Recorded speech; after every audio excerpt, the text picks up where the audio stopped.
ساتھ میں ہیں، لیکن ایک تیری کمی محسوس ہو رہی تھی۔ حضرت حبیب ابن مظاہر کہتے ہیں آپ کا حکم سر آنکھوں ہے، حکم فرمائیے حبیب مظاہر کٹنے کے لیے تیار ہے، آپ اشارہ کیجئے جسم کے ٹکڑے اپنے کروانے کے لیے تیار ہے۔ حبیب ابن مظاہر کو مجمع سرا میں کھڑا کر دیا۔ ایک دوسرے عاشق اہل بیت جن کا نام مسلم ابن اوسدہ ہے، ان کو میمنہ میں کھڑا کر دیا ہے۔ عباس علم بردار کو جا کر کے قلب میں کھڑا کر دیا ہے۔ 7 محرم کے بعد ظلم و ستم کا پہاڑ توڑا جا رہا ہے۔ پہاڑ توڑنے کے بعد آپ کے ایک اور عاشق اہل بیت عاشق حسین جن کا نام حضرت مسلم ابن اوسدہ ہے۔ میں یہ جو آپ تاریخ کربلا سن رہے ہیں نا، تاریخ کربلا میں یہ بات بھی بالکل سچ ہے کہ جب تک میرے حسین کے یار دوست عزیز اقربا سارے شہید ہو گئے تھے، تب نبی کے گھر والوں کی شہادت کا سلسلہ شروع ہوتا ہے، تب علی کے بیٹوں کی شہادت کا سلسلہ شروع ہوتا ہے، تب اولاد عقیل کی شہادت کا سلسلہ شروع ہوتا ہے، کیونکہ وہ جتنے وفادار تھے، جتنے محب اہل بیت تھے، وہ سب کا ایک ہی اعلان تھا، جب تک ہم موجود ہیں علی اکبر میدان میں نہیں آئیں گے، قاسم میدان میں نہیں آئیں گے، عباس علم بردار میدان میں نہیں آئیں گے، اور کوئی بھی نبی کا بیٹا میدان میں نہیں آئے گا جب تک ہماری جسموں کے ٹکڑے ٹکڑے نہ ہو جائیں گے، کیونکہ جینے مرنے سے پہلے ہم اپنے ماتھے کی نگاہوں سے علی کے بیٹے کو قتل کرتا ہوا نہیں دیکھ پائیں گے، ان کے گلے پہ چھریاں چلیں گی، ہم سے برداشت نہیں۔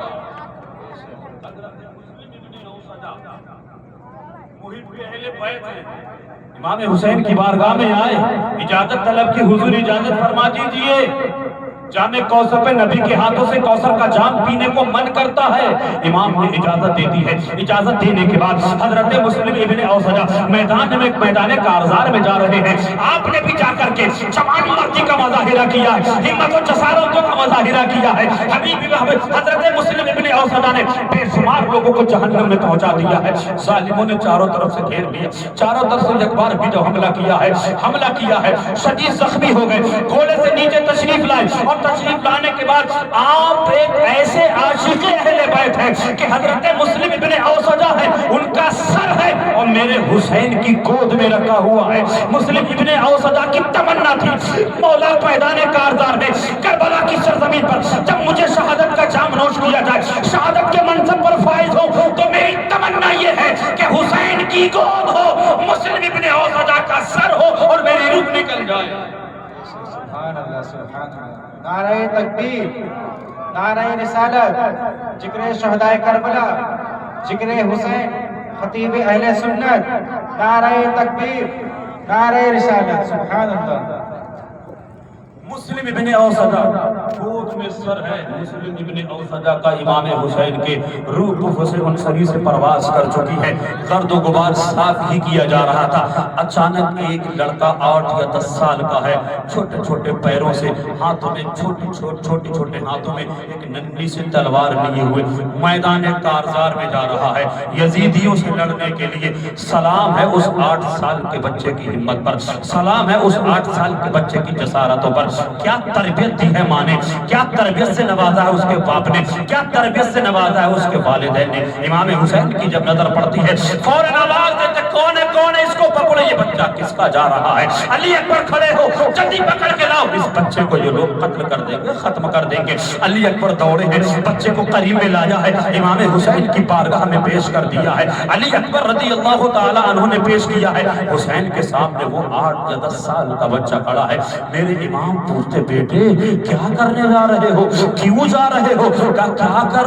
کیا کروں، مجھ سے دیکھا نہیں جا رہا ہے، کربلا کے اس مارکے میں یہ جو ظلم و ستم کا پہاڑ توڑا جا رہا ہے، اب جینے کی تمنا نہیں ہے، اب مرنے کی تمنا ہے، شہادت کے منصب پر فائز ہونے کی تمنا ہے۔ حضور اجازت فرما دیجیے گا؟ نہیں، ابھی تم بچے ہو، ابھی تم چھوٹے ہو۔ کہا میں چھوٹا ہوں، بے شک اس میں کوئی شک و شبہ نہیں ہے، میں چھوٹا ہوں لیکن میری ہمتیں بہت بڑی ہیں، میرے حوصلے بڑے ہیں، میرا جذبہ بڑا مضبوط ہے، پہاڑ جیسی چٹان سے لڑنے کی طاقت و قوت رکھتا ہوں. میرے امام پیار سے سینے سے لگاتے ہیں. لگانے کے بعد کہتے بیٹے یہ بتا تم کس کے بیٹے ہو, تمہارے باپ کا کیا نام ہے, تمہاری تربیت سے کس نے نوازا ہے. جب بیٹے کی طرف مخاطب ہو کر کے حسین نے پوچھا بیٹا کیا نام ہے تمہارا, تمہارا باپ کون ہے. امام حسین کے سوال کو سننے کے بعد 8 یا 10 سال کا بچہ آنکھوں میں آنسو لا کے کہتا یا آقا کریم کے بیٹے حسین, میرے امام تم نے پوچھ لیا ہے, بتا دو نا میں کس کا بیٹا ہوں, میرا باپ کون ہے. تو سن لیجئے,